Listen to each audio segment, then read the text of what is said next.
आप सभी को जय मसीह की। आज की रविवार की सभा में आप हम सभी का स्वागत करते हैं और आज के इस सभा में परमेश्वर हम सब के जीवनों को आशीष कर सके। हम इससे पहले स्तुति उसकी आराधना में जाएं और परमेश्वर के वचन में जाएं। इससे पहले हम आइए अपने आंखों को बंद करेंगे और हम प्रार्थना करेंगे। आइए हम प्रार्थना करें। धन्यवाद प्यारे पिता परमेश्वर, प्रभु आपने हमको ये मौका दिया पिता परमेश्वर कि हम आपकी आराधना करें। यीशु, हम आपके नाम को ऊंचा उठाते हैं पिता परमेश्वर, आपके नाम की प्रशंसा करते हैं प्यारे पिता परमेश्वर। धन्यवाद पिता परमेश्वर, प्रभु अपना अभिषेक दीजिए प्यारे पिता परमेश्वर, ताकि हम आत्मा और सच्चाई से आपकी स्तुति कर सकें, आपकी आराधना कर सकें प्यारे पिता परमेश्वर। Hallelujah hallelujah. आप प्रभु वर्णन से बाहर है प्यारे पिता परमेश्वर, आप भले हैं प्यारे पिता परमेश्वर। हम आपकी प्रशंसा करते हैं यीशु, आपके नाम को ऊंचा उठाते हैं पिता परमेश्वर। सारा आदर और महिमा आपको देते हैं, यीशु मसीह के नाम से मांग लेते हैं, आमीन। हालेलुया। हो तेरी स्तुति प्रशंसा हो, तेरी हर पल महिमा हो।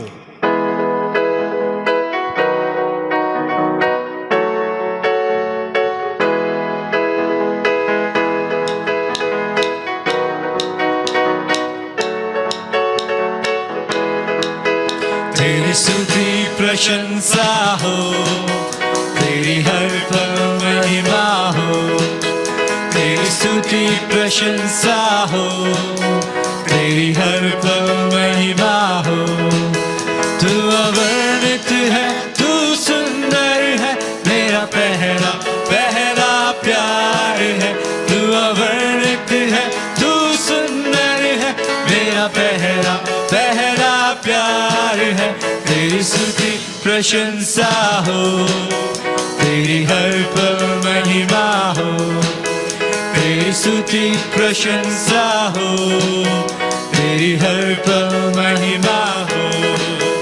मेरी आशाओं में मेरी आशा बना तू, मेरी खामोशियों को समझा तूने प्रभु।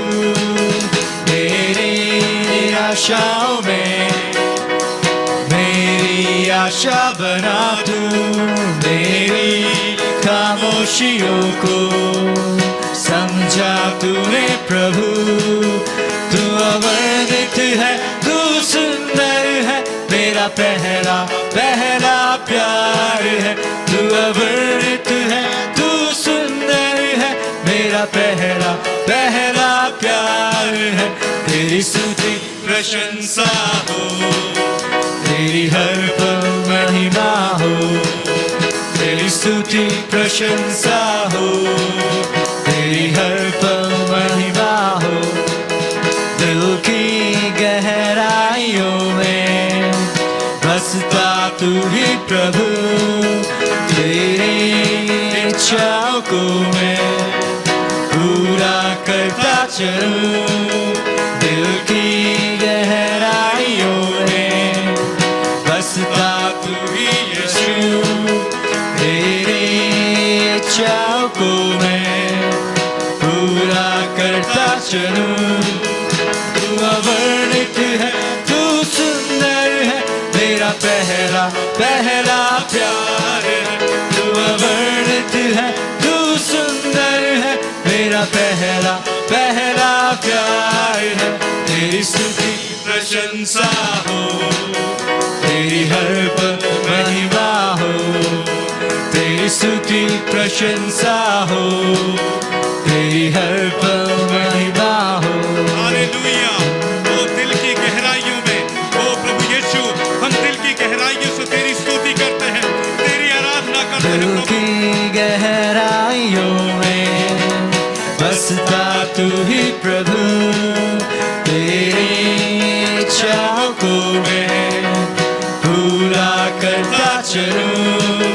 दिल की गहराइयों में बसता तू ही यीशु, तेरी इच्छाओं को मैं पूरा करता चलूं। तू अवर्णित है, तू सुंदर है, मेरा पहला पहला प्यार है। तू अवर्णित है, तू सुंदर है, मेरा पहला पहला प्यार है। तेरी स्तुति प्रशंसा हो, तेरी हर पल महिमा हो, तेरी स्तुति प्रशंसा हो, तेरी हर पल महिमा हो, तेरी स्तुति प्रशंसा हो, तेरी हर पल महिमा हो, तेरी स्तुति प्रशंसा हो, तेरी हर पल महिमा हो, तेरी स्तुति प्रशंसा हो, तेरी हर पल महिमा हो। हालेलुया। धन्यवाद प्यारे पिता परमेश्वर, आपकी स्तुति हो, आपकी महिमा हो पिता। आप सुंदर हैं, आप वर्णन से बाहर है पिता परमेश्वर। प्रभु हम आप पर भरोसा करते हैं। प्रभु आप ही हमारा सहारा है। हर मुश्किल समय में प्रभु आप हमको दिलासा देते हैं। प्रभु आप सदा हमारे साथ रहते हैं। प्रभु यीशु मसीह आप हमारा भरोसा है, हम आप पर भरोसा करते हैं पिता। धन्यवाद आपकी करुणा भलाई के लिए प्रभु। Thank you Jesus. Yeshu Masih भरोसा मेरा, तू ही सहारा है मेरा। मुश्किल समय में तू ही दिलासा, साथ रहेगा तू सदा। यीशु मसीह भरोसा मेरा, तू ही सहारा है मेरा। मुश्किल समय में तू ही दिलासा, साथ रहेगा तू सदा। करुणा भलाई तेरी सदा रहेगी मुझ पर, तेरी विश्वास योग्यता देखूंगा मैं उम्र भर। मैं हाथ उठाकर गाऊंगा, यीशु तेरा नाम रहे ऊंचा। मैं हाथ उठाकर गाऊंगा, यीशु तेरा नाम रहे ऊंचा। मौत से है बचाया तूने, जीवन नया है दे दिया। नाम लेकर पुकारा मुझे, महिमा से मुझको भर दिया। मौत से है बचाया तूने, जीवन नया है दे दिया। नाम लेकर पुकारा मुझे, महिमा से मुझको भर दिया। करुणा भलाई तेरी सदा रहेगी मुझ पर, तेरी विश्वास योग्यता देखूंगा मैं उम्र भर। मैं हाथ उठाकर गाऊंगा, यीशु तेरा नाम रहे ऊंचा। मैं हाथ उठाकर गाऊंगा, यीशु तेरा नाम रहे ऊंचा।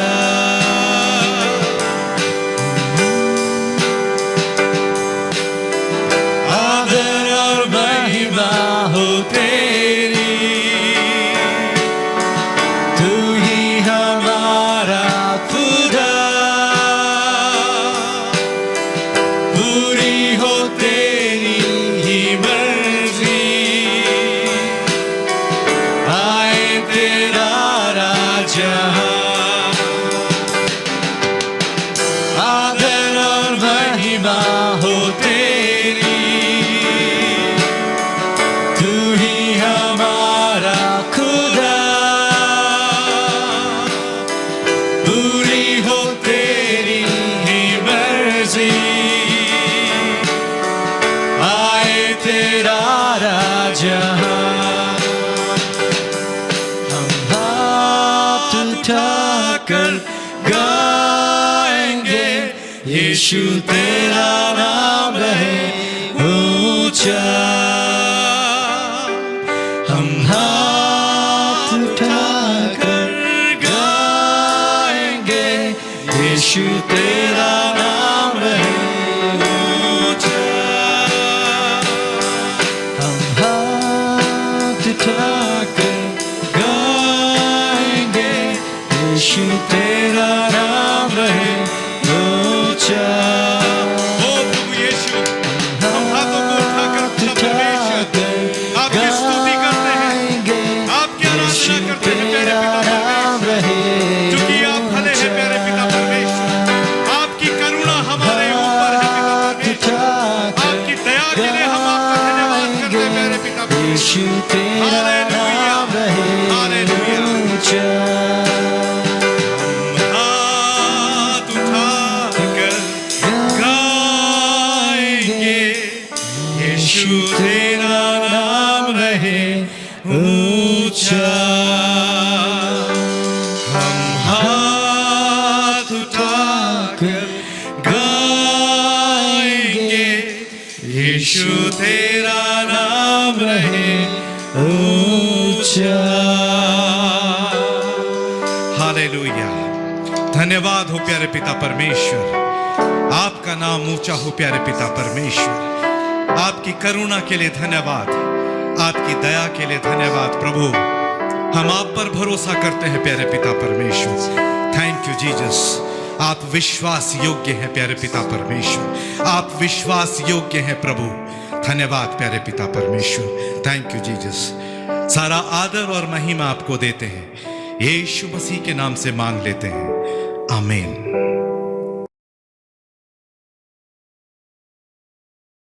आइए हम भजन संहिता पढ़ेंगे। भजन संहिता 27 मेरे साथ आप निकालिए। साम्स चैप्टर 27 1 से लेकर हम 10वें वचन तक हम पढ़ेंगे।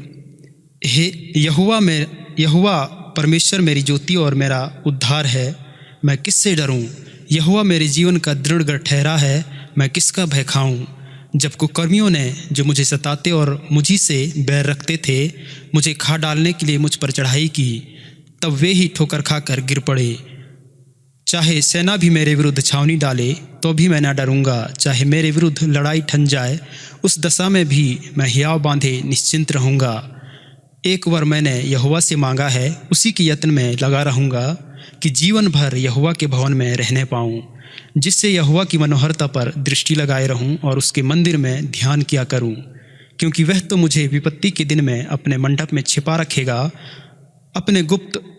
अपने तंबू के गुप्त स्थान में वह मुझे छिपा लेगा और चट्टान पर चढ़ाएगा। अब मेरा सिर मेरे चारों ओर के शत्रुओं से ऊंचा होगा और मैं यहोवा के तंबू में जय जयकार के साथ बलिदान चढ़ाऊंगा और उसका भजन गाऊंगा। हे यहोवा, मेरा शब्द सुन, मैं पुकारता हूँ, मुझ पर अनुग्रह कर और मुझे उत्तर दे। तूने कहा है मेरे दर्शन की खोजी हो, इसलिए मेरा मन तुझसे कहता है, हे यहोवा, तेरे दर्शन का मैं खोजी रहूँगा। अपना मुख मुझसे ना छिपा, तू मेरा सहायक बना है। हे मेरे उद्धार करने वाले परमेश्वर, मुझे त्याग ना दे और मुझे छोड़ ना दे। मेरे माता पिता ने तो मुझे छोड़ दिया है, परंतु यहोवा मुझे संभालेगा। यहाँ पर सचमुच में भजनकार दाऊद हमें उत्साहित करता है कि यहोवा परमेश्वर मेरी ज्योति और मेरा उद्धार है, मैं किससे डरूं?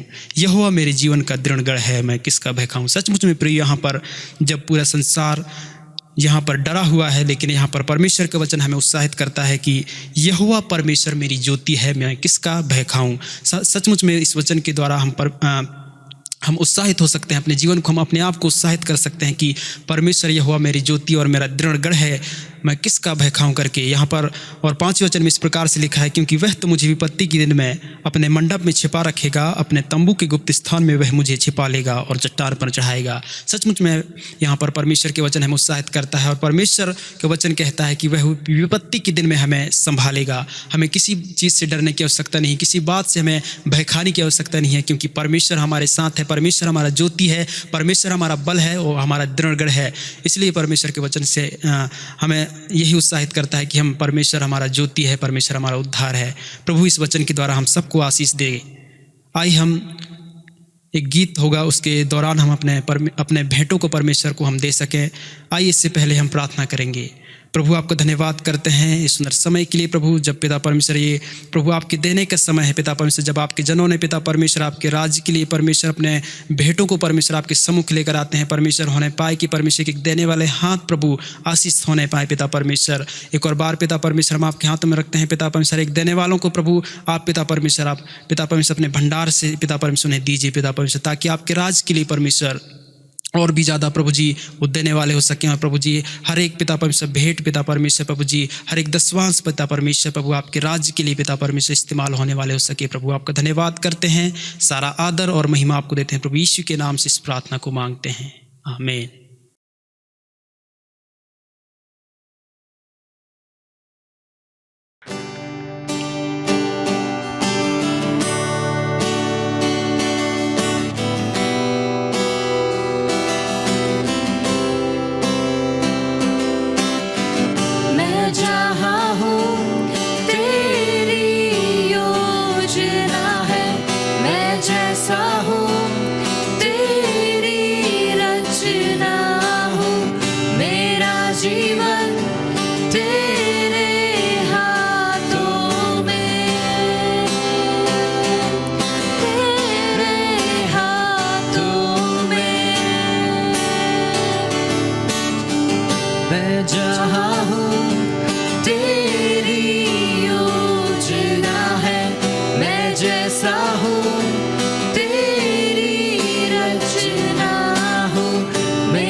मेरे लिए हानि और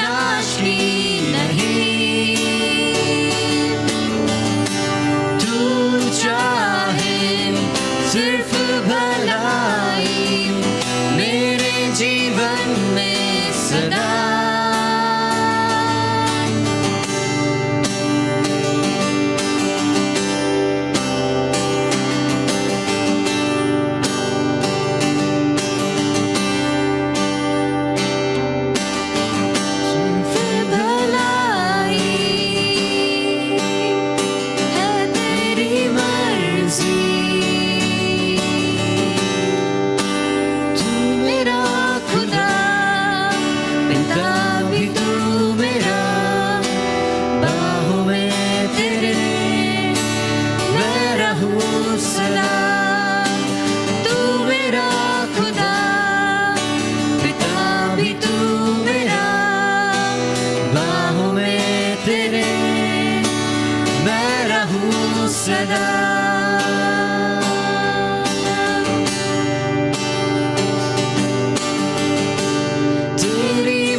आइए हम प्रार्थना करें।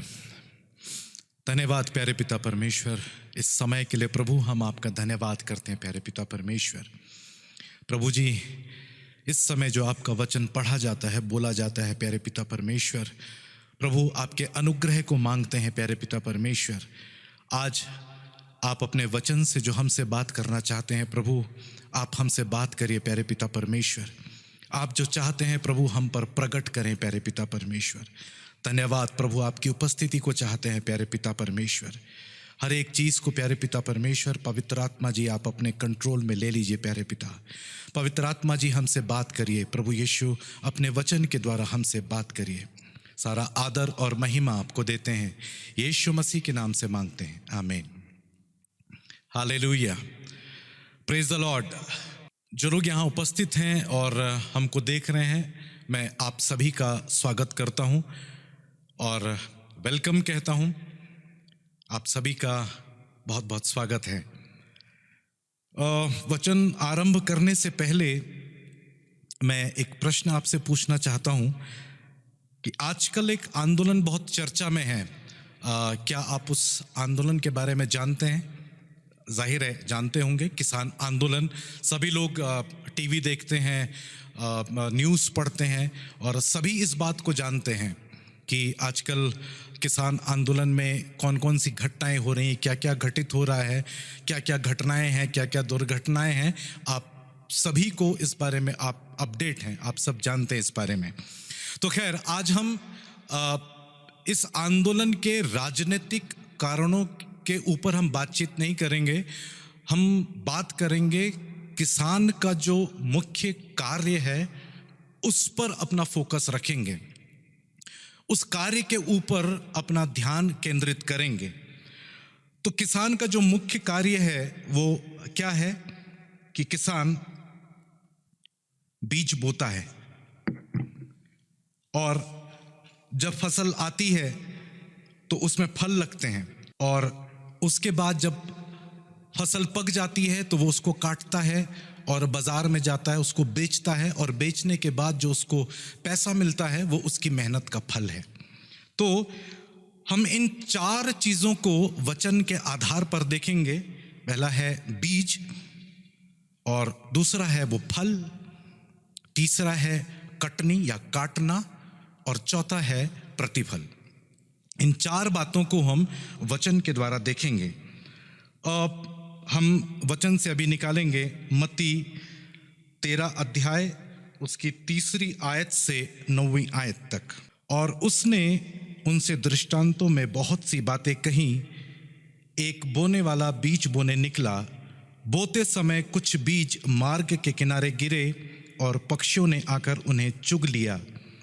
कुछ बीज पथरीली भूमि पर गिरे, जहां उन्हें बहुत मिट्टी न मिली, और गहरी मिट्टी न मिलने के कारण वो जल्द उग आए। पर सूरज निकलने पर वे जल गए और जड़ न पकड़ने से सूख गए। कुछ बीज झाड़ियों में गिरे और झाड़ियों ने बढ़कर उन्हें दबा डाला।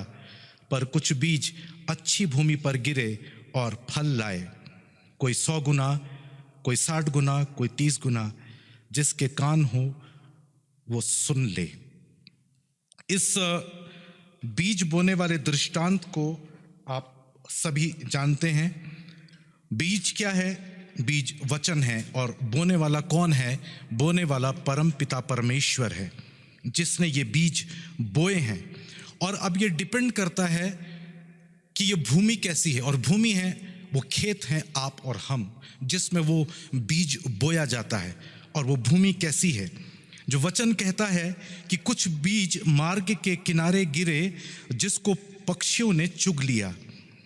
ये बीज कौन से हैं? वो दुष्ट इन बीजों को, जो मार्ग के किनारे हैं, जो बीज वचन है, उस वचन को वो दुष्ट हमसे खींचकर दूर ले जाता है, या फिर हमको वचन से दूर कर देता है। जब भी हम वचन के नजदीक जाते हैं, जब हम वचन पढ़ते हैं, प्रभु यीशु मसीह के नजदीक जाते हैं, उस दुष्ट की यही कोशिश रहती है कि किसी भी तरह से वो हमको इस वचन से दूर कर दे।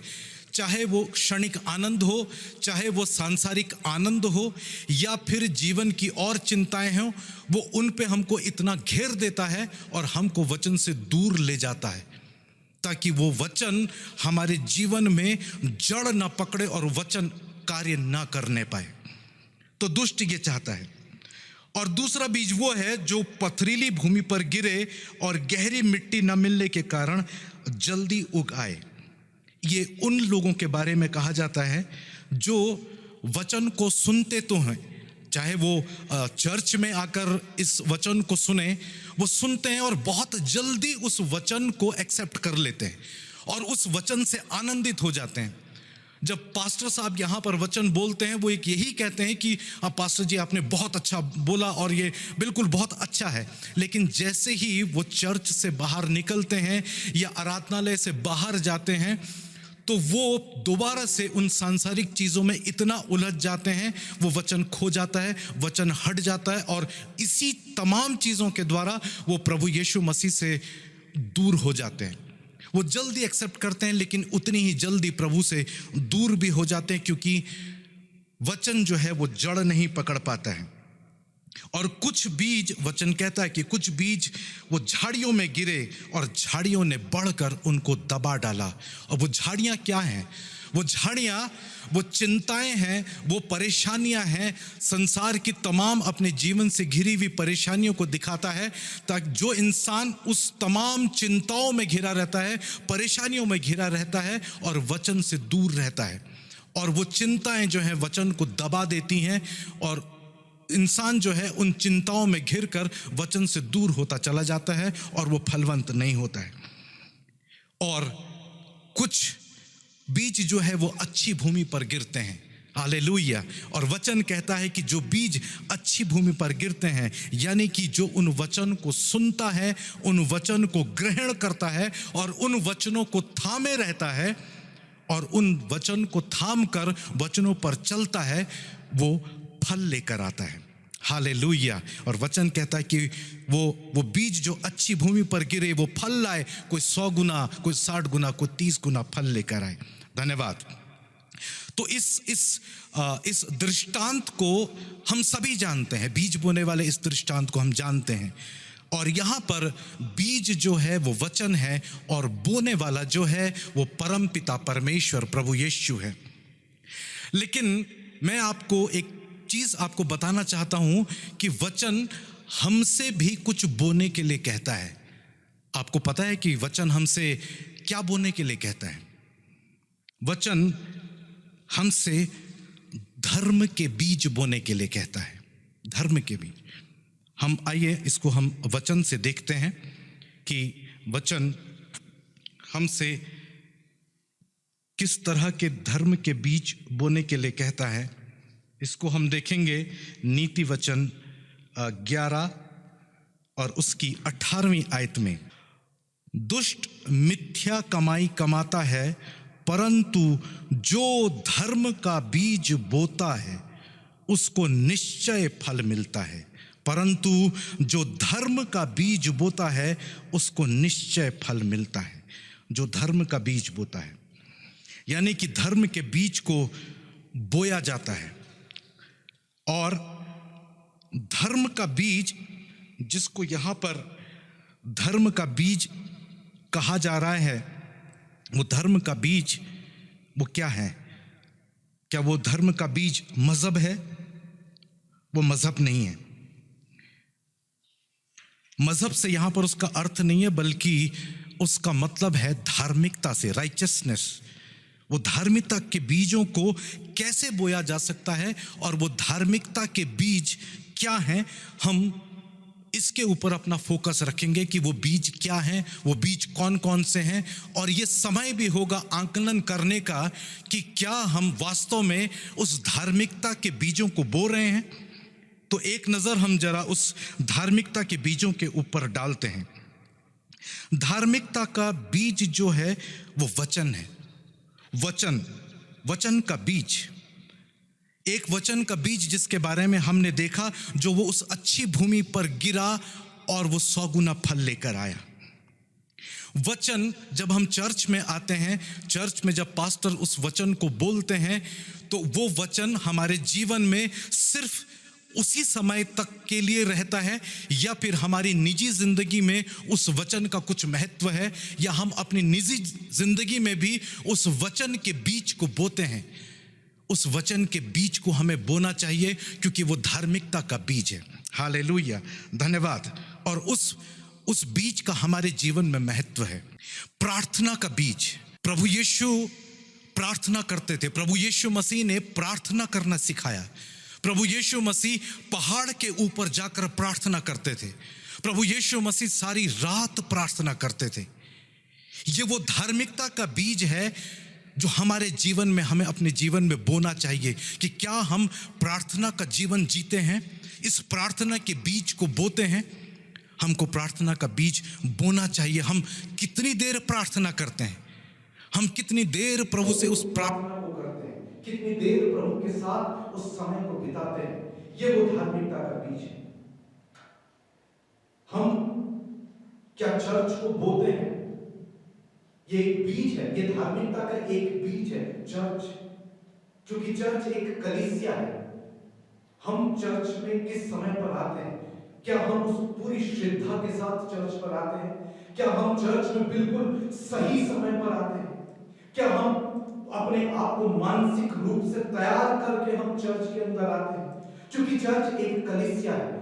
हम इंडिविजुअल कहीं पर भी रहें, हम कहीं पर प्रार्थना करें, लेकिन जब हम चर्च के अंदर आकर इकट्ठा होते हैं तब हम कलीसिया होते हैं।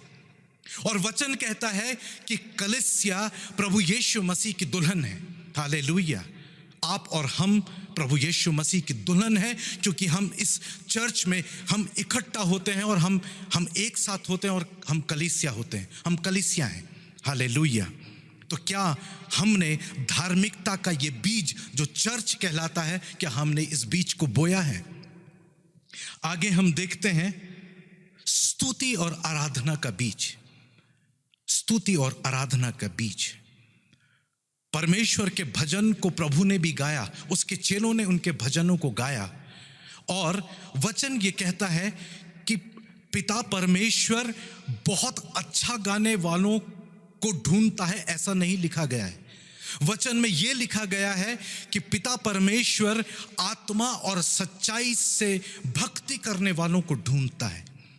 फिर ये डिपेंड करता है, इससे कोई फर्क नहीं पड़ता कि हमारी आवाज अच्छी है या नहीं है, क्योंकि बहुत सारे लोग जब चर्च में आते हैं, चर्च में जो आराधना और स्तुति होती है, केवल उस आराधना स्तुति का हिस्सा वहीं पर ही बनते हैं, लेकिन जब अपनी निजी जिंदगी होती है तो उस निजी जिंदगी में वो आराधना या स्तुति या प्रभु के गीतों को नहीं गाते हैं जो कि गाना चाहिए। ये धार्मिकता का एक बीज है जो हमें और आपको बोना चाहिए। हालेलुया। 10वां अंश का बीज, ये एक धार्मिकता का बीज है जिसको आपको और हमें बोना चाहिए। हम जो कमाते हैं, हम जो कुछ भी कमाते हैं, ये सब प्रभु यीशु पिता परमेश्वर की आशीषों के द्वारा है जो हम कमाई करते हैं। और जब हम उस कमाई का 10वां अंश प्रभु के भवन में लेकर आते हैं तो प्रभु यीशु प्रसन्न होता है, क्योंकि वचन में लिखा है, दोगे तो दिया जाएगा। धन्यवाद, धन्यवाद इस वचन के लिए, धन्यवाद करते हैं। यह धार्मिकता का एक बीज है। एक बीज यह है कि क्या हम खुद को बुराई से बचाकर पवित्रताई की ओर ले जाते हैं, जो कि धार्मिकता का एक बीज है। हमें अपने आप को पवित्र करना है, हमें इस बीज को बोना है, अपने आप को बुराई से दूर रखना है। हम ये देखते हैं 1 कुरिन्थियों 6 अध्याय और उसकी 19 और 20वीं आयत। क्या तुम नहीं जानते कि तुम्हारी देह पवित्र आत्मा का मंदिर है जो तुम में बसा हुआ है और तुम्हें परमेश्वर की ओर से मिला है, और तुम अपने नहीं हो, क्योंकि दाम देकर मोल लिए गए हो। इसलिए अपनी देह के द्वारा परमेश्वर की महिमा करो। हमारी ये देह पवित्र आत्मा का मंदिर है। हालेलुया। ये पवित्र आत्मा का मंदिर है और हमारा ये फर्ज है कि हम अपनी इस देह को पवित्र रखें, अपनी इस देह को उस बुराई से बचा कर रखें। ये उस धार्मिकता का एक बीज है जो आपको और हमें बोना चाहिए।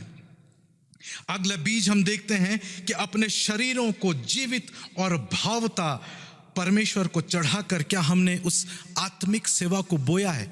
ये आत्मिक सेवा का एक बीज है, अपने शरीरों को, क्योंकि शरीर आत्मा के विरोध में है और हमने अपने जीवनों को शरीर के अनुसार नहीं चलाना है बल्कि आत्मा के अनुसार चलाना है।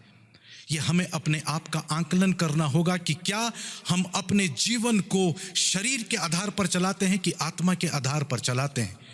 और वचन कहता है हमारी आत्मिक सेवा यही है कि हम अपने शरीरों को भावता हुआ बलिदान कर दें।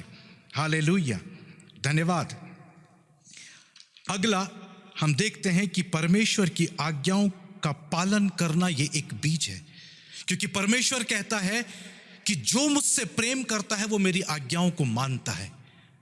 जो आज्ञाओं को मानता है वो परमेश्वर से प्रेम करता है। ये धार्मिकता का एक सबसे बड़ा बीज है। ये बीज आपको और हमको बोना है। यीशु पर विश्वास लाकर उसी पर निर्भर रहने का बीज, ये एक और बीज है जिसमें हमेशा हमसे चूक हो जाती है। हम कई बार अपने जीवन में अपनी सामर्थ, अपने धन और अपने बल पर भरोसा करने लगते हैं। हम परमेश्वर के ऊपर निर्भर नहीं होते हैं।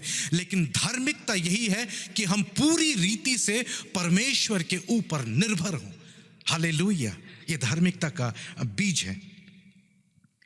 तो यहां हमने धार्मिकता के बीजों को देखा है और धार्मिकता के बीज बोने वाला धर्मी इंसान है।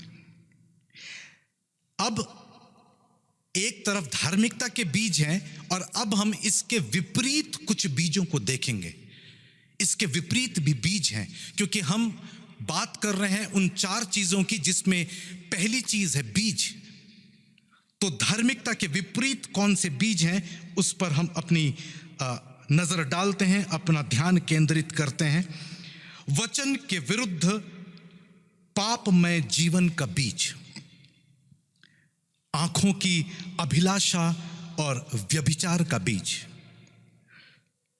शारीरिक सुख और आनंद का बीज, स्त्री और पुरुष के बीच व्यभिचार का बीज, शादी के बिना लिविंग रिलेशनशिप का बीज, मोबाइल पर गंदी फिल्मों का बीज, आवारापन और ठट्टा करने का बीज, धूम्रपान और मदिरापान करने का बीज, हर तरह का नशा और ड्रग्स का बीज, निंदा, घृणा, क्रोध, जलन, ईर्ष्या का बीज, बेईमानी, घूस, लालच और झूठ का बीज। ये सारे बीज हैं जो धार्मिकता के विरुद्ध हैं। ये लिस्ट और लंबी हो सकती है, लेकिन ये जो सारे बीज मैंने आपको बताए हैं, ये बीज मैंने आपको अपने व्यक्तिगत जीवन के आधार पर बताए हैं, अपने व्यक्तिगत अनुभव के आधार पर बताए हैं, क्योंकि इनमें से 99% बीजों को मैंने बोया है। आज से 4 साल पहले मैं इन्हीं बीजों को बो रहा था। आज मेरे हाथ में ये वचन है। मैं आपके सामने खड़ा होकर प्रभु यीशु मसीह के वचन को आपके साथ शेयर कर रहा हूं, बांट रहा हूं। लेकिन एक समय वो भी था जब मैं नशे की आत्मा से बिल्कुल जकड़ा हुआ था, नशे में लिप्त था। मैं बहुत शराब पिया करता था। आपको हैरानी होगी, 25 साल लगातार मैंने शराब पी। मैं सिगरेट पीता था, मोबाइल पर गंदी फिल्मों को देखता था, और मेरी हालत इतनी बुरी हो गई थी कि मुझसे चला नहीं जाता था। मुझे लगता था कि मेरा पैर 5-5 किलो का एक पैर है, और मैं रोज इस बात को कहता था कि मैं अब शराब नहीं पीऊंगा। भय के आत्मा ने मुझे घेर लिया था। भय का आत्मा, मुझे हर चीज से डर लगता था। मैं अपना काम नहीं कर पाता था। मुझे हर चीज से डर लगता था। अपने बॉस से डर लगता था। एक डर का आत्मा ने मुझे घेरा हुआ था, और मैं ये कोशिश करता था कि मैं नहीं पीऊंगा। भले ही मैंने क्रिश्चियन परिवार में जन्म लिया, लेकिन मैं प्रभु से दूर था, धार्मिकता से दूर था, वचनों से दूर था। मैं अपने जीवनों में उस दुष्टता और पाप के बीजों को बो रहा था। और इससे बचने के लिए मैं क्या करता था, मैंने कई बार इस वचन को लिया, इस बाइबल को लिया और अपने बैग में रखा कि मैं बाइबल पढ़ूंगा और मैं अब आज से शराब नहीं पीऊंगा। और शाम होते होते मैं दोबारा उस दुकान में जाता था, शराब की बोतलें लेता था और बैग में डाल देता था। और घर आके जब मैं खोलता था बैग, तो इस बाइबल के अंदर वो शराब की बोतलें घुसी होती थी, और बाइबल के पन्ने उस बोतलों से ऐसे मुड़े हुए होते थे। और मैं इस बाइबल के पन्नों को सीधा कर देता था, लेकिन उन बीजों को बोना मैंने छोड़ा नहीं। और मैं लगातार ऐसे ही करता चला गया। मैं थक गया था, मैं हार गया था, और मैं धीरे धीरे करके मेरे हाथ पैर कांपने लगे थे। मेरा शरीर जवाब देने लगा था, और धीरे धीरे करके मैं उस मृत्यु की तरफ जा रहा था। मुझे बिल्कुल अच्छी तरह पता है। लेकिन मैं चर्च जाना मैंने शुरू किया, और पास्टर राजू जिनके चर्च में मैं जाता था, उनसे एक बार प्रेयर हम लोग करवा रहे थे। वो मेरे सर के ऊपर हाथ रखकर प्रेयर कर रहे थे किसी और विषय के ऊपर। लेकिन प्रार्थना करते करते वो अचानक रुक गए, और रुक कर उन्होंने बोला कि ब्रदर समीप, मुझे प्रभु दिखा रहा है कि प्रभु यीशु आपका हाथ पकड़कर आपको ऐसे बाहर निकाल रहा है उस गंदगी से और उस पाप से। और जैसे ही उन्होंने ऐसा बोला तो मेरे रोंगटे खड़े हो गए, मेरे आंखों से आंसू निकलने लगे, और मैं समझ नहीं पाया। उन्होंने कहा कि प्रभु यीशु मुझे दिखा रहा है कि आपको यीशु ऐसे हाथ पकड़कर जैसे पतरस को पानी में से निकाला था, यही उनके वर्ड थे कि जैसे पतरस को पानी में से निकाला, ऐसे हाथ पकड़कर तुमको निकाल रहा है। और वो दिन था, वो शब्द आज भी मेरे कानों में गूंजते हैं। और मैं घर आया, और उस रात भी मैंने उन पाप के बीजों को बोया। मुझे लगा कि लोग बोलते हैं, प्रार्थना में बोल देते हैं।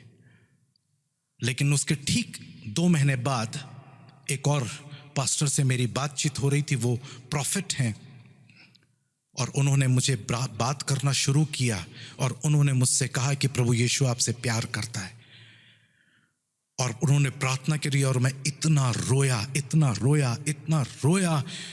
वो जो सब कुछ अंदर था वो रोना बंद नहीं हुआ, निकलता गया, निकलता गया, निकलता गया।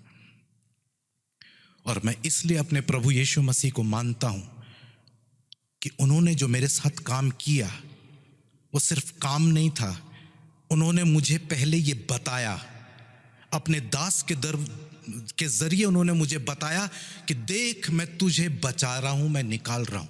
उन्होंने पहले प्रभु यीशु ने कहा और उसके बाद किया, क्योंकि परमेश्वर के काम करने का तरीका यही है, वो पहले कहता है और फिर करता है, क्योंकि वो सच्चा है। हालेलुया। और आज मैं अपने अनुभव से इस बात को जानता हूं कि वो जीवता और सच्चा परमेश्वर है। और इसीलिए मैंने आपको कहा कि मैं इन बीजों को बोता था और मैंने बोया, उसके आधार पर मैंने आपको इन बीजों के बारे में बताया। और अब हम देखते हैं कि जब हम इन बीजों को जब हम बोते हैं और इन बीजों के बारे में, इन बीजों के फलों के बारे में वचन क्या कहता है। पहला कुरिन्थियों 6 अध्याय उसका 9वां और 10वीं आयत। पहला कुरिन्थियों 6 अध्याय उसका 9वां और 10वां। क्या तुम नहीं जानते कि अन्यायी लोग परमेश्वर के राज्य के वारिस ना होंगे? धोखा न खाओ, ना वैश्यागामी, ना मूर्ति पूजक, ना पर स्त्रीगामी, ना लुच्चे, ना पुरुषगामी, ना चोर, ना लोभी, ना पियक्कड़, ना गाली देने वाले, ना अंधेर करने वाले परमेश्वर के राज्य के वारिस होंगे। ये वचन कहता है उन लोगों के लिए जो दुष्टता के बीज बोते हैं, जो पाप के बीज बोते हैं, वो परमेश्वर के राज्य के वारिस नहीं होंगे। और अगर परमेश्वर के राज्य के वारिस नहीं होंगे तो फिर वो किस चीज के वारिस होंगे? वो अधोलोक के वारिस होंगे। वो उस आग के वारिस होंगे जो कभी बुझने वाली आग नहीं है, उस आग के वारिस होंगे। एक और वचन हम देखते हैं, दूसरा पतरस उसका 2 अध्याय उसकी 9वीं आयत और 10वीं आयत। तो प्रभु भक्तों को परीक्षा में से निकाल लेना और अधर्मियों को न्याय के दिन तक दंड की दशा में रखना भी जानता है, विशेष करके उन्हें जो अशुद्ध अभिलाषाओं के पीछे शरीर के अनुसार चलते हैं और प्रभुता को तुच्छ जानते हैं। वो अपने भक्तों को निकाल लेना जानता है। और यहां लिखा है अधर्मियों को न्याय के दिन तक दंड की दशा में रखना भी जानता है। एक वक्त था जो नूह का वक्त था। परमेश्वर ने पूरी पृथ्वी का विनाश किया। क्यों किया? क्योंकि इस पृथ्वी पर पाप इस कदर बढ़ चुका था। क्योंकि परमेश्वर पाप से घृणा करता है, उसने सारी पृथ्वी पर रहने वाले उन मनुष्यों का जो घोर पाप में लिप्त थे सबका नाश किया। केवल जो धर्मी पुरुष था नूह और उसके साथ 8 लोगों को परमेश्वर ने बचाया। सदोम और अमोरा, उनका विनाश क्यों किया? उनका विनाश आपको पता है कि वो किस तरह से उस घृणित कामों में लिप्त थे वहां के लोग। लूत जो कि उस नगर का वासी था, परमेश्वर ने अपने स्वर्गदूत को वो भेजा उस लूत के घर में कि जा कि लूत को वहां से निकाल।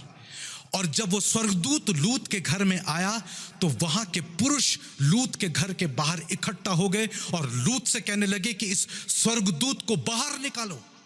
और जब लूत ने पूछा कि क्यों तुम चाहते हो कि स्वर्गदूत को बाहर निकालें, तब उन्होंने कहा कि हम इस स्वर्गदूत के साथ व्यभिचार करेंगे। किस कदर व्यभिचार बढ़ चुका था, किस तरह लोग उस गलत पापों में लिप्त थे। और तब परमेश्वर ने, तब स्वर्गदूत ने उनको अंधा किया और लूत को सुबह होने से पहले उस पहाड़ी पर भगा दिया और स्वर्ग से आग उतरी और सदोम और अमोरा को नाश कर दिया गया। प्रभु जानता है क्योंकि वो पाप से घृणा करता है। और इसीलिए वचन कहता है कि विशेषकर उन्हें जो अशुद्ध अभिलाषाओं के पीछे शरीर के अनुसार चलते हैं।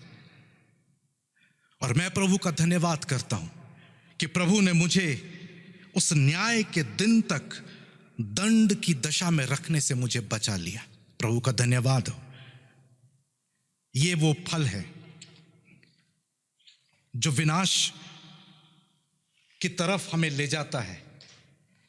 ये है पाप के फल, वो जो बीज पाप के बीज हैं उनके फल। और अब हमने पहले बात करी थी कि धार्मिकता के बीज, इन पापों के फल को तो हमने देख लिया। अब हम बात करते हैं धार्मिकता के फलों की। नीति वचन 11 और उसकी 18वीं आयत, इसमें देखेंगे कि जब हम धार्मिकता के बीजों को बोते हैं तो हमें क्या फल मिलता है और कैसे मिलता है। 18वीं आयत में लिखा है, दुष्ट मिथ्या कमाई कमाता है, परंतु जो धर्म का बीज बोता है उसको निश्चय फल मिलता है। हालेलुया। धार्मिकता का फल उसको निश्चय मिलता है, इसमें कोई शक की गुंजाइश नहीं है, उसको इसका फल मिलेगा। नीति वचन 11 उसकी 31वीं आयत को अगर हम देखें तो यहां लिखा है, देख धर्मी को पृथ्वी पर फल मिलेगा। तो निश्चय है कि दुष्ट और पापी को भी मिलेगा। धर्मी को पृथ्वी पर फल मिलेगा। बहुत सारे लोग इस बात को इस तरह से समझते हैं कि मसीहत का फल मृत्यु के बाद के जीवन में है, लेकिन मैं आपको उत्साहित करना चाहता हूं कि वचन कहता है कि धर्मी का फल, 31वीं आयत में, धर्मी को पृथ्वी पर फल मिलेगा। इसी पृथ्वी पर, हमारे इसी जीवन में हमें उस धार्मिकता के बीजों का फल इसी पृथ्वी पर मिलेगा, इसी जीवन में मिलेगा। हालेलुया। आगे हम देखते हैं क्यों मिलेगा, क्योंकि हमारा परमेश्वर बहुतायत का जीवन देने के लिए आया है। वो दुष्ट घात करने के लिए आया, वो चोरी करने के लिए आया, हत्या करने के लिए आया, लेकिन हमारा प्रभु यीशु मसीह बहुतायत का जीवन देने के लिए आया। इसलिए हमें इस जीवन में, इस पृथ्वी पर हमें उस धार्मिकता के बीजों का फल प्राप्त होगा। हालेलुया, धन्यवाद।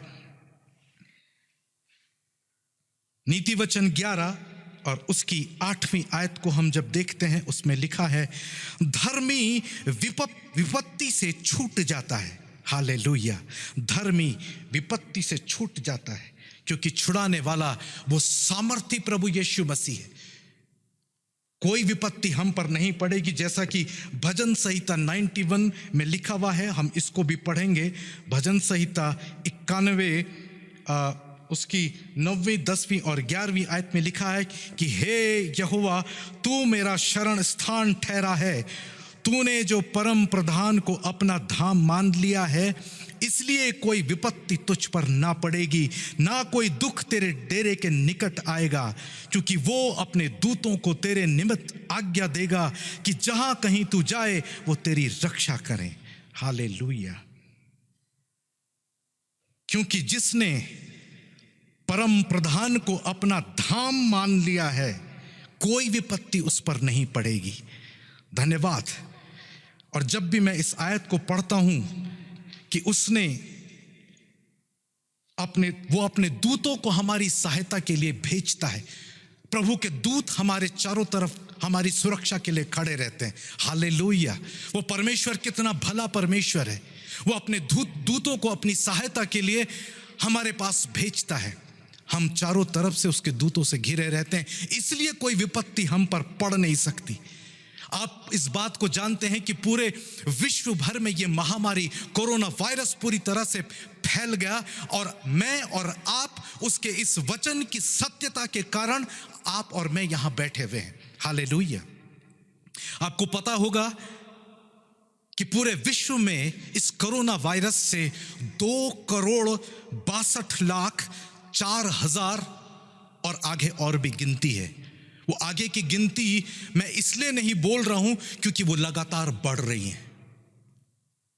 कोरोना वायरस खत्म नहीं हुआ है, अभी नया स्ट्रेन आया है, ये आंकड़ा अगर आप गूगल पे ढूंढेंगे तो लगातार हर घंटे बढ़ रहा है, हर घंटे मौत हो रही है। लेकिन धन्यवाद हो उस प्रभु यीशु मसीह का, सामर्थी प्रभु का, जिसने अपने दूतों को हमारे निमित्त हमारी रक्षा करने के लिए भेजा है। कोई विपत्ति हमारे ऊपर नहीं पड़ेगी, क्योंकि हमने उसको अपना परम प्रधान धाम माना है, उस परम प्रधान को। हालेलुया। ये हमारा फल है, ये धार्मिकता के बीजों को बोने का फल है कि कोई विपत्ति हमारे ऊपर नहीं आ सकती। नीति वचन 11 उसकी 10वीं आयत, जब धर्मियों का कल्याण होता है तब नगर के लोग प्रसन्न होते हैं। धर्मियों का कल्याण होता है। धर्मी वो है जो धार्मिकता के बीजों को बोता है, और ये कल्याण जो है प्रभु यीशु मसीह की आशीषों के द्वारा होता है हमारे जीवन में, ताकि हमारा जीवन सुखमय हो। ये कल्याण है, ये कल्याण फल है उस धार्मिकता के बीजों को बोने का। हालेलुया, धन्यवाद हो। नीति वचन 12 उसकी 7वीं आयत में हम देखते हैं, जब दुष्ट लोग उल्टे जाते हैं तब वे रहते ही नहीं, परंतु धर्मियों का घर स्थिर रहता है। हालेलुया, धन्यवाद। एक और बड़ा फल, धर्मियों का घर स्थिर रहता है।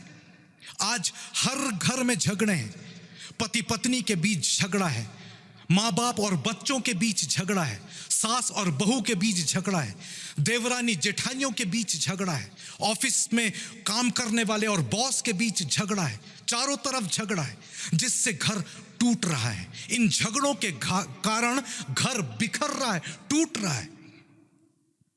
छोटी छोटी बातों में तलाक हो जाता है, घर टूट रहा है। बच्चे आज नशे के गुलाम हैं, ड्रग्स लेते हैं, जिनकी वजह से घर टूट रहा है। नशे के कारण बच्चे डिप्रेशन में हैं, माँ बाप डिप्रेशन में हैं, लोग सुसाइड कर रहे हैं। डिप्रेशन में होने के कारण लोग सुसाइड कर रहे हैं। आप देख सकते हैं कि सुसाइड रेट कितना बड़ा है। घर टूट रहा है, घर बन नहीं रहा है, घर टूट रहा है। हालेलुया। लेकिन वचन क्या कहता है? धर्मियों का घर स्थिर रहेगा। हालेलुया। हमारा घर टूटेगा नहीं, हमारा घर स्थिर रहेगा। आमीन, हालेलुया। इस वचन के लिए, इस फल के लिए, कि धार्मिकता के बीजों को बोने का फल है। नीति वचन 12 अध्याय और उसकी 13वीं आयत में लिखा है, बुरा मनुष्य अपने दुर्वचनों के कारण फंदे में फंसता है, परंतु धर्मी संकट से निकास पाता है। हालेलुया। संकट आएंगे, परेशानियां आएंगी, लेकिन वचन कहता है कि धर्मी जन संकट से निकास पाएगा। वो संकट में फंसेगा नहीं, उस संकट से निकल जाएगा, क्योंकि उसको निकालने वाला प्रभु परमेश्वर है, और उसने धार्मिकता के बीजों को बोया है। इसलिए ये उसका फल है कि वो संकट में घिरेगा नहीं, संकट से निकल जाएगा। हालेलुया। नीति वचन 11 उसकी 28वीं आयत को हम जब देखते हैं, जो अपने धन पर भरोसा रखता है वो गिर जाता है, परंतु धर्मी लोग नए पत्ते के समान लहलाते हैं। हालेलुया। धर्मी लोग उस नए पत्ते के समान लहलाते हैं। आजकल बसंत ऋतु है, हर एक पेड़ में, पौधों में फूल आ रहे हैं, नए नए पत्ते आ रहे हैं। जब आप उन नए पत्तों को देखते हैं, कितनी फ्रेश फीलिंग होती है, कितना अच्छा महसूस होता है। धर्मी जन उन फ्रेश पत्तों के समान है, उस लहलाते हुए हरे पत्तों के समान है। अगर आप किसी धर्मी जन से ये पूछें, भाई कैसे हो, तो क्या वो कभी आपको ऐसा जवाब देगा जिसका मुंह लटका हुआ हो? नहीं यार, ठीक है, बस चल रहा है, कट रही है जिंदगी, काट रहे हैं। जी नहीं, उसके अंदर परमेश्वर का आनंद नहीं है, उसके अंदर वो शांति नहीं है, उसने वो धर्म के बीजों को नहीं बोया है, इसलिए उसके अंदर वो फल नहीं है। हालेलुया। धर्मी जन हरे पत्तों के समान लहलाता है। हालेलुया। हो सकता है कि कभी आंधी आए, तूफान आए, लेकिन जड़ उसकी हरी रहती है, उसकी जड़ हमेशा हरी रहती है। नीति वचन 12 उसकी 12वीं आयत में हम देखेंगे, दुष्ट जन बुरे लोगों के जाल की अभिलाषा करते हैं, परंतु धर्मियों की जड़ हरी भरी रहती है। हालेलुया। जड़ कौन है? जड़ परमेश्वर है, जड़ प्रभु यीशु मसीह है। उसने कहा कि मैं दाखलता हूं, तुम डाली हो, जो डाली मुझ में बनी रहेगी वो फल लेकर आएगी। उसने ये नहीं कहा जो डाली मुझ में बनी रहेगी वो नाश होगी। उसने कहा कि जो डाली मुझ में बनी रहेगी, क्योंकि जो हिस्सा भूमि के ऊपर है वो तना कहलाता है और जो हिस्सा भूमि के नीचे है वो जड़ कहलाता है। वो जड़ प्रभु यीशु मसीह है। हमारी नींव उस प्रभु यीशु मसीह के ऊपर है। हालेलुया। हम उस जड़ के कारण हमेशा हरे भरे हैं। कभी हो सकता है कि आंधी आए, तूफान आए, ओले पड़े, जिससे पत्तों को थोड़ा बहुत नुकसान हो, लेकिन अगर हमारी जड़ हरी है तो फिर से नई कोपले फूटेंगी, नए पत्ते आएंगे, नए फूल आएंगे। ये हमारा फल है, ये धार्मिकता का फल है। हालेलुया, धन्यवाद। यहां पर हमने दो तरह के बीजों को देखा, एक धार्मिकता के बीज और एक दुष्टता और पाप के बीज, और उन दोनों के फलों को हमने देखा। और इन चार चीजों पर हम मनन कर रहे हैं, बीज, फल और कटनी। और अब समय है कटनी का। कटनी क्या है, इसके लिए हम वचन से पढ़ेंगे मत्ती 13 उसकी 38वीं आयत से। खेत संसार है, अच्छा बीज राज्य की संतान और जंगली बीज दुष्ट की संतान है। जिस शत्रु ने उनको बोया वो शैतान है। कटनी जगत का अंत है और काटने वाले स्वर्गदूत हैं। अतः जैसे जंगली दाने बटोरे जाते और जलाए जाते हैं, वैसा ही जगत के अंत में होगा। मनुष्य का पुत्र अपने स्वर्गदूतों को भेजेगा और वो उसके राज्य में से सब ठोकर के कारणों को और कुकर्म करने वालों को इकट्ठा करेंगे और उन्हें आग के कुंड में डालेंगे, जहां रोना और दांत पीसना होगा। उस समय धर्मी अपने पिता के राज्य में सूर्य के समान चमकेंगे। जिसके कान हो वो सुन ले। ये वक्त है कटनी का, और डिपेंड करता है कि हमने कौन से बीज बोए हैं। हमें वो पाप के बीज भी पता है, हमें वो धार्मिकता के बीज भी पता है।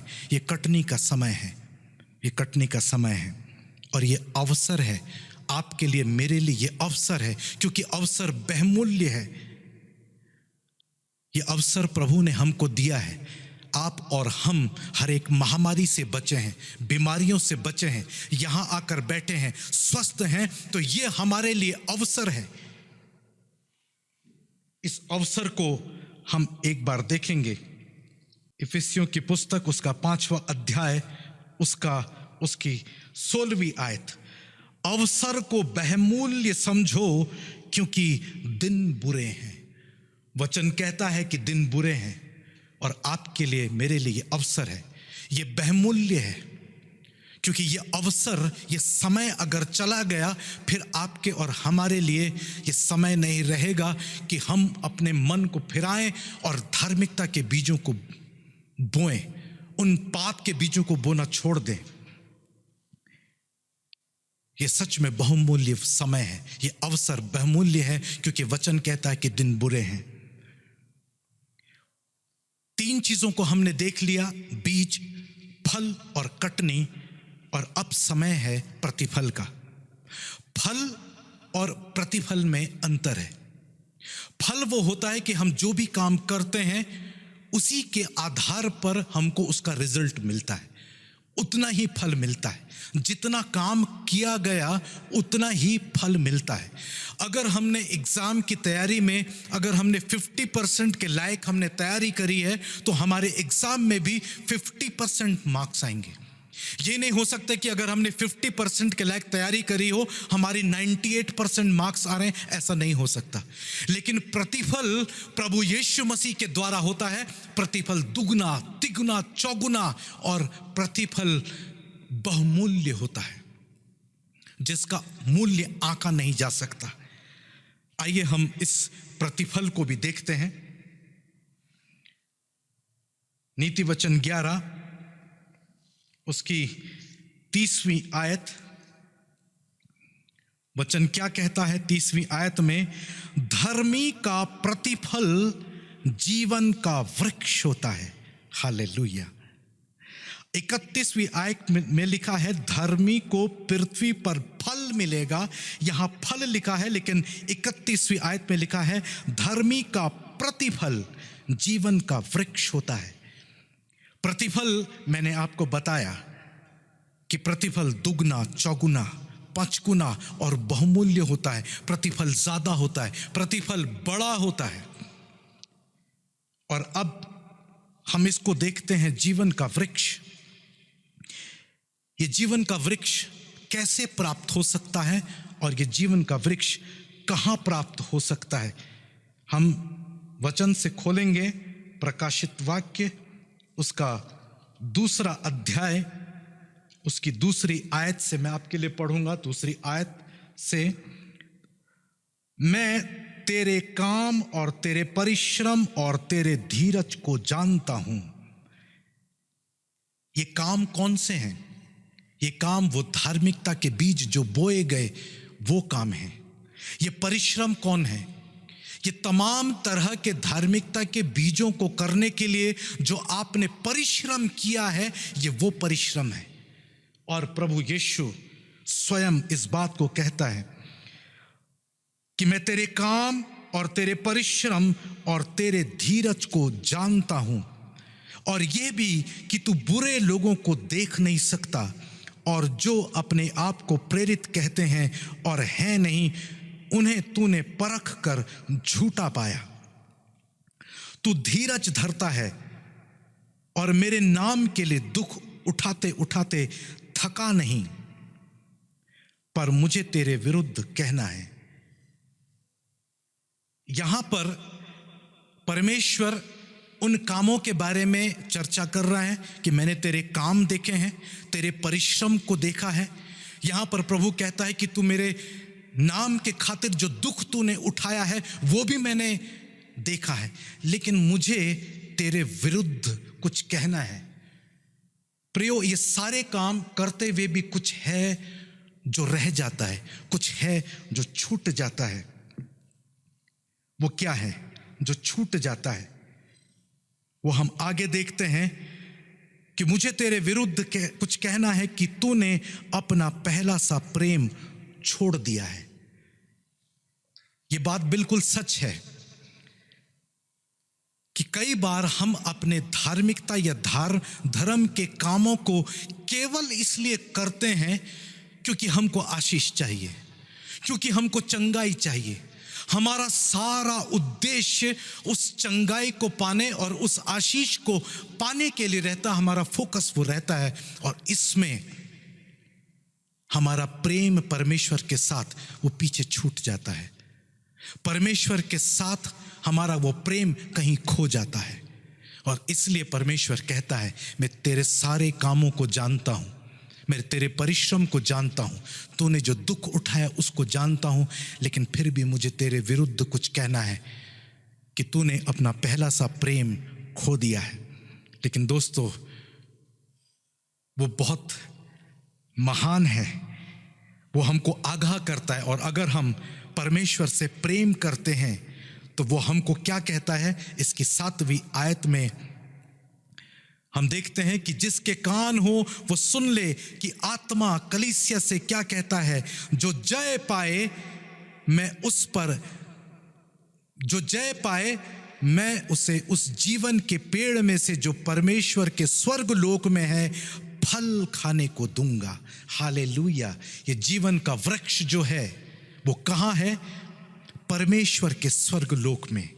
अगर हम हृदय से परमेश्वर को प्रेम करते हैं, धार्मिकता के बीजों को बोते हैं, तो परमेश्वर जो स्वर्ग में है वहां पर उस जीवन के वृक्ष में से हमें फल खाने को देगा, यानी कि हम उसके साथ उसके राज्य में वहां पर होंगे। हालेलुया। धन्यवाद। बशर्ते कि हम प्रभु से प्यार करें। और ये प्रियो, वचन की सबसे बड़ी और मुख्य आज्ञा यही है कि तू अपने प्रभु परमेश्वर से अपने सारे मन, अपने सारे प्राण और अपनी सारी बुद्धि से प्रेम रख। आज यही आज्ञा, सबसे मुख्य आज्ञा से लोग दूर हो चुके हैं कि तू अपने प्रभु परमेश्वर से प्रेम रख। हमारा प्रेम प्रभु के साथ कहीं खो गया है। हमारा प्रेम प्रभु के साथ बहुत धीमा पड़ गया है। हमारा प्रेम प्रभु के साथ बुझ गया है। ये वक्त है, ये अवसर है, ये अवसर बहुमूल्य है दोस्तों। हम उस प्रेम को दोबारा जागृत करें, उस प्रेम को दोबारा जगा लें। हम अपने प्यारे प्रभु यीशु मसीह से प्रेम करें, उससे प्यार करें। वचन कहता है कि जो मेरी आज्ञाओं को मानता है वो मुझसे प्यार करता है। और सबसे बड़ी और मुख्य आज्ञा यही है कि हम अपने पूरे मन, पूरे प्राण और पूरी बुद्धि के साथ प्रेम करें। ये अवसर है, हम प्रभु के पास आ जाएं, प्रभु से प्यार करें। वो हमको बुलाता है, वो हमको आगाह करता है, वो हमको चेतावनी देता है। वो कहता है कि मैंने तेरे कामों को देखा है, तेरे सारे धार्मिक कामों को भी देखा है, लेकिन मुझे कुछ कहना है। तेरा पहला सा प्यार बुझ गया है, खत्म हो गया है। धन्यवाद प्रभु। हम अपनी आंखों को बंद कर लेंगे, हम अपने हृदय को खोलेंगे। प्यार है, तुझसे ही प्यार है, प्यार है तुझसे प्रभु, प्यार है तुझसे ही प्यार है, प्यार है तुझसे यीशु। Hallelujah, hallelujah. प्यार है तुझसे, हालेलुया, हालेलुया। प्यार है तुझसे, हालेलुया। प्रभु आपसे प्यार है, हम आपसे प्यार करते हैं प्यारे पिता परमेश्वर। धन्यवाद प्रभु, हमारे प्यार को स्वीकार करिए प्रभु। हमारा पहला सा प्यार प्रभु, हम आपसे लिपट जाते हैं, आपके साथ एक हो जाते हैं प्रभु, आपके साथ एक आत्मा हो जाते हैं प्यारे पिता परमेश्वर। हम तैयार होते हैं प्रभु, हम अपने आप को संवार लेते हैं, हम अपने आप को सजा लेते हैं आपके लिए प्रभु। हालेलुया। हमारे प्रेम को स्वीकार करिए। Thank you Lord, thank you Jesus. आमीन। आइए हम प्रभु के अनुग्रह वचन को एक साथ मिलकर बोलेंगे। हमारे प्रभु यीशु मसीह का अनुग्रह, पिता परमेश्वर का प्रेम और पवित्र आत्मा की सहभागिता अब से लेकर हमेशा हमेशा तक होती रहे। आमीन। प्रभु आप सबको आशीष करे।